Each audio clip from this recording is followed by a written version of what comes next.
안녕하십니까. 오늘은 제 인생 얘기를 좀 해보고 싶어가지고 어쩌다가 제가 베트남에 와서 살게 됐는지, 도대체 뭐 하다가 일로 왔는지 그걸 좀 얘기를 한번 해보고 싶어가지고, 제가 베트남에 와서 지금 제가 여러분 안 믿기시겠지만 믿을 수 없겠지만 제가 92년생이고요 일단 이유가 두 가지가 필요할 것 같아요. 두 가지. 첫 번째는 왜 외국에서 사는가, 한국 놔두고. 두 번째, 왜 그러면 외국 중에서 굳이 베트남이냐, 이걸 텐데, 일단 왜 외국에 사는지부터 한번 생각을 해봤는데요. 중에서 가장 큰 이유는 눈치 보면서 살고 싶지가 않아서. 이거는 제 소신 발언하겠습니다. 또 한국에서는 조금 제가 느끼기에는 좀 눈치 보면서 살고 좀 남들이랑 비교하면서 살았거든요, 제 자신인. 왜냐면은 모든 게 다 이제 줄 세워져 있는 그런 느낌이었어요. 뭐 대학교 갈 때도 그렇고 회사 취직할 때도 그렇고, 뭔가 우리나라는 항상 이제 누가 높냐 누가 아래냐, 이걸 항상 저울질하면서 사는, 제가 느끼기에는 그랬어요.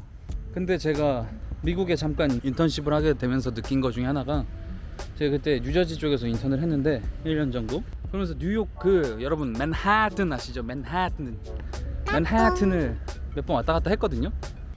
야, 거기서 느낀 게 사람들이 남의 눈치 안 봐. 우리나라는 좀 그런 거 있잖아요, 솔직히. 저도 있었는데, 예를 들어서 집 어디 사냐, 대학교 어디 나왔냐, 지금까지 돈 얼마 모았냐, 차 뭐 타냐, 이런 것들이 굉장히 많지 않습니까? 다른 나라들이 이게 없다는 건 아닌데 훨씬 적어요. 진짜 우리나라보다 훨씬 적더라고.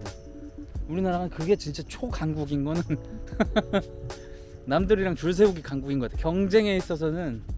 그러니까 우리나라가 좀 지금까지 이제 빠르게 경제 성장을 하지 않았나, 이런 생각도 있긴 한데, 그렇더라도 제 개인적으로는 그런 게 너무 싫더라고요. 외국에 나가서 몇 번 생활을 해보면서 느낀 게, 우리나라가 전부가 아니구나. 그러니까 이렇게 남들이랑 비교하면서 사는 삶이 전부가 아니구나.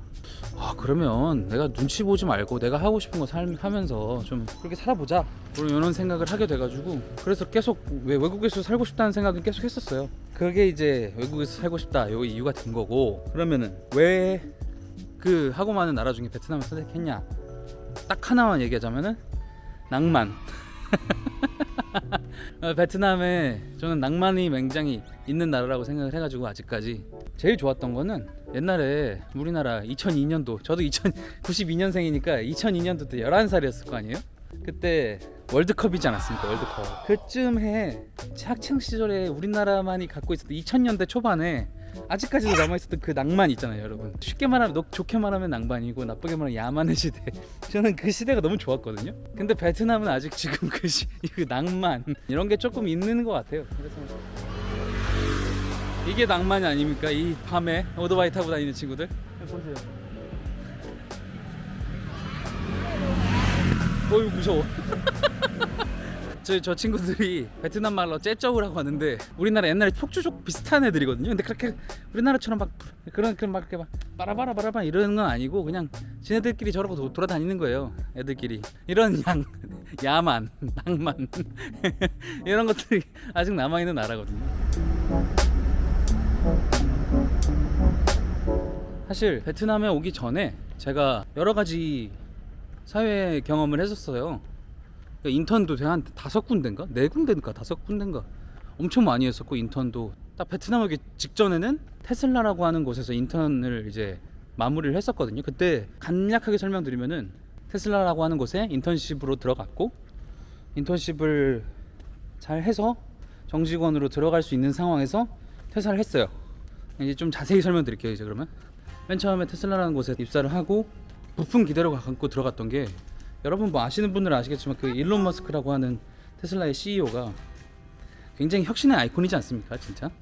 그래서 이 사람이 만든 회사에, 어쨌든 한국 지사이긴 했지만 함께 할 수 있다면 너무 좋겠다, 이런 생각을 했었는데, 제 직무 이름이 PS라 그래서 프로덕트 스페셜리스트라 그래서, 그때까지만 해도 2018년도인가 그랬어요. 이 테슬라라는 브랜드에 대해서 사람들이, 아는 사람들은 알지만 모르는 사람들도 있고 그랬을 때였거든요. 제가 하는 일이, 이 테슬라가 이런 브랜드입니다, 이 차는 이렇게 생겼습니다, 이렇게 사용하는 거고, 그때만 해도 전기차가 많지가 않았어요. 그래서 전기차의 장점이 뭔지, 사람들이 그 걱정하는 거에 대한 이런 거에 대한 것도 설명해주고 막 그런 얘기를 하는 거였어요. 그러면서 제 실적 지표는 뭐였냐면 얼마나 잠재적으로 유효한 고객들을 많이 확보하느냐, 이게 저희 실적이었거든요. 그런 거를 KPI라고 불렀었는데, 근데 생각을 해보세요 여러분, 제가 말하는 거 굉장히 좋아하지 않습니까? 지금도 쓸 수 없이 떠들고 있는데 또 열정이 넘쳤을 때 아닙니까? 그래가지고 제가 그때 주로 근무했던 곳이 하남 스타필드 안에 있는 테슬라 매장인데, 사람들 오면은 막 얘기하고 막 안녕하세요. 제가 그 가식적인 웃음 있거든요. 그 가식적인 웃음, 안녕하세요. 이렇게 이렇게 하고, 그러면은 여기서 고객 정보 이렇게 입력하시고 하시겠어요? 이렇게 쫙 무르르듯이 굉장히 잘했었거든요. 열심히. 또 같이 일했던 그 선배랑 죽이 잘 맞아가지고, 그 선배도 되게 열정 넘치는 분이었거든요. 그래서 그 선배가 근데 우리가 주말마다, 이게 스타필드가 어쨌든 쇼핑몰이니까 주말에 사람들이 막 몰려오는데 이 사람들을 하나하나 응대하기가 어려운 거예요. 그러니까 하나하나 응대하면서 고객 정보를 또 이렇게 받아내기가 굉장히 어려운 거예요. 그래서 둘이서 그러면 이거 어떻게 해야 될까? 그러면 우리가 원래는 응대하다가 고객 정보 받고, 응대하다가 딱 설명해주고 고객 정보 받고, 이렇게 원래는 했었는데 이거 방법을 바꾸자. 그냥 그 컨베이어 벨트처럼 우리 둘이서 쫙 돌아다니면서 응대를 쫙 한 번씩 다 해주고, 이제 나갈 때 필요한 분들, 그러니까 정말 관심 있는 분들한테 자발적으로 고객 정보를 쩌쩌쩌쩌 받자. 그러니까 이런 식으로 프로세스를 조금 더 개선을 한 거죠. 또 그때 개선을 해가지고 엄청 그때 실적을 엄청 많이 올라가는 계기가 됐었죠. 그런 식으로 해서 되게 재밌게 실적도 잘 나오고 재밌게 일하니까. 그래서 7개월 됐을 때쯤에 그 정규직 전환 면접을 보게 됐어요. 이제 이분은 정사원으로 바뀌는 걸로 이제 계약을 전환하는 걸로 합시다. 이렇게 한국 지사에서도 얘기가 끝났고, 이거를 아시아 그 본사에서도 컨펌을 했고, 자 이제 그래서 미국에 있는 헤드쿼터까지 올라가 있는 상황이었는데, 근데 그 당일 날에 갑자기 아까 말씀드렸던 우리 혁신의 아이콘 일론 머스크 씨가 트위터를 올리신 거예요. 트위터를 갑자기 트위터를 탁 올리시면서 뭐라고 하시냐면, 이 테슬라는 미래지향적으로 가야 되고 우리 고객들이 이미 확보가 되어 있기 때문에 앞으로 우리는 세일즈 관련 직무는 앞으로 안 뽑을 거다. 갑자기 이렇게 폭탄 선언을 하신 거야. 그래가지고 이제 아시아 본사에서도 승인이 났는데, 이걸 내가 볼 때는 솔직히 말씀드릴게요, 아마 내가 볼 때 임원들도 잘 모를 거야. 임원들도 모르다 폭탄 선언을 딱 들었을까 아마. 그래가지고 갑자기 그때 미국 본사에서 승인이 안 나고 올스탑 되고, 그래가지고 제가 붕 떠버리게 된 거예요. 나중에는 그거를 또 얘기를 또 바꿔가지고 채용을 하긴 했거든요. 그래서 사실은 그냥 계속 존버를 하고 있었으면 사실은 그냥 입사를 할 수도 있는 상황이긴 했는데, 아까 제가 말씀드린 것처럼 또 열정이 넘쳐가지고 막 2분기 연속으로 막 실적 1등 하고 막 이러니까 이 자만심이 자신감도 아니야 내가 볼 때. 자만심이 막 머리 끝까지 차올라고. 그리고 그때 그런 생각도 있었어요. 이 브랜드 자체는 굉장히 혁신적인 브랜드지만 제가 일하면서는 사실 어쨌든 한 역할만 담당해서 전문적으로 쭉 하다 보니까 뭔가 제 스스로는 혁신을 많이 하고 있다는 생각이 많이 안 들어가지고, 근데 제가 볼 때 이 직무를 계속하면 지금은 재밌지만 똑같은 직무만 계속 하게 될 것 같다. 똑같은 일만 계속 하게 되면은 나중에는 좀 재미없을 것 같다. 그리고 좀 뭔가 내 자기 발전에 도움이 크게 안 될 것 같다, 이런 생각이 들어가지고 인턴십 활동까지만 좋은 활동으로 잘 마무리하고 그래도 이제 퇴직하는 걸로 해서 이제 그만두게 되고 나왔죠. 그렇게 나오고 나서 좀 이제 또 몇 달 있다 보니까 여러분 사회가 녹록지 않더라고요. 아까 말씀드렸잖아요. 우리나라는 또 그런 게 있다고. 야, 너 잘 다니던 회사 왜 때려치고 나왔냐, 더 좋은 대기업 이런 데 가야 되지 않겠냐, 이런 압박들이 굉장히 심했어가지고 그러면 진짜 확실히 해외로 나가야겠다. 네, 항상 머릿속에 품고 있던 그거였는데 지금 타이밍이 딱 좋으니까 해외로 나가야겠다. 그래서 나가게 됐죠. 그때 베트남으로 가게 된 이유는 그 테슬라 다니면서 휴가 때 러시아 월드컵을 갑자기 너무 보고 싶은 거예요. 러시아를 비행기를 타고 가는데 그때 트랜스포하는 공항이 하노이 공항이었던 거야. 제가 12시간밖에 안 있었거든요, 하노이에서. 근데 너무 사람들이 다 정이 많고 처음 만난 사람들한테도 잘해, 친절하고 인상이 좋았어요. 사실 러시아 여행 가가지고 러시아 여행도 좋았지만 그 베트남에서 있었던 기억들이 계속 생각이 나더라고요. 그래서 베트남 다시 와야겠다. 그래서 몇 번, 한 두세 번 가고 나서 베트남에 사랑에 빠져가지고 아까 말씀드린 그 낭만 낭만의 사랑에 빠져가지고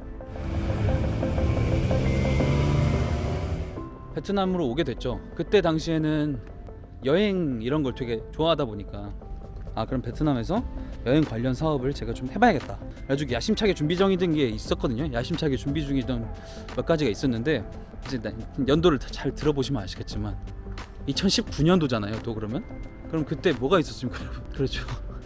야, 코로나가 터집니다. 코로나가 터져가지고 그때 진짜 모든 게 올스타 되고 제가 준비 중이던 것들도 다 이제 나가리 되고 굉장히 좀 절망을 하다가 여러분이 알고 계시는 또 제가 또 지금 다니고 있는 호이티비 채널에 갑자기 또 채용 공고가 올라온 거예요. 야, 그걸 보고 그러면 제가 여기서 좀 일을 좀 해봐야겠다. 우리 대표님도 굉장히 또 여기서 성공하신 분이니까 뭔가 좀 배울 게 많겠다. 이렇게 돼서 일을 시작하게 된 거죠. 그래서 이러다가 보니까 4년이 지났네. 벌써 4년이 뭐야, 한 5년 가까이 됐나?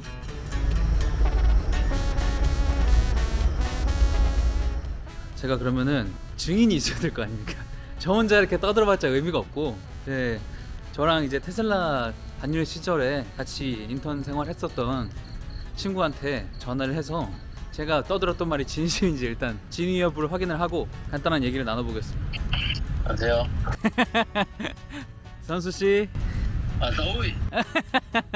내가 뭔 얘기를 하고 있었냐면은 우리가 지금 이제 그때 테슬라 다녔던 시절이 한 5년 정도 지났잖아. 내가 너한테 증언을 받고 싶은 게 뭐냐면은 되게 열심히 했잖아. 내가 또 열심히 했지.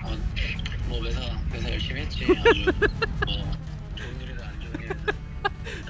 근데 솔직히 내가 좀 잘하지 않았냐 그때? 잘했어. 너는 그 재능이 있었어. 너 맨날 내가 안녕하세요 이러고 뭐 내가 뭐라 그랬지 내가? 고객님.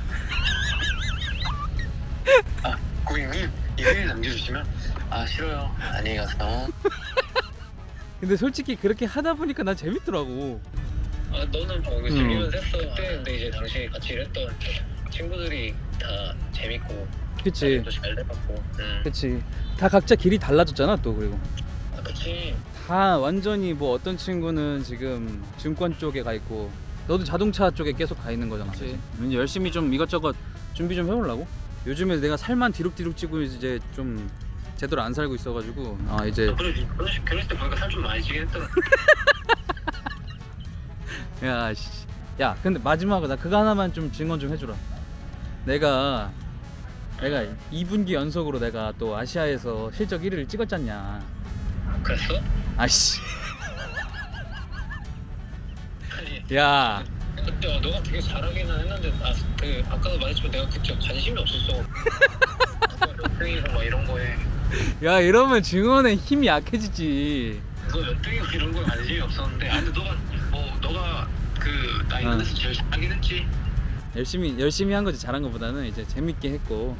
고맙다. 야 다시 한번 내가 너 결혼식 할 때 내가 축가 부를까? 그건 좀 생각해보자. 야 내가 먼저 해준다는데 그건 좀 언제 할지도 모를 거야. 그렇게 따지면은 뭐 지금 인기가 해야 돼 결혼식. 불러줄 사람 많다 이거지? 너 축가를? 응 그래 알았어. 그래 너 마음 잘 알았다 야. 현수씨 오랜만에 통화하니까 좋네. 좋네. 오케이 파이팅 합시다 우리 또 인생. 그래 화이팅 하자. 그래요 들어가시오.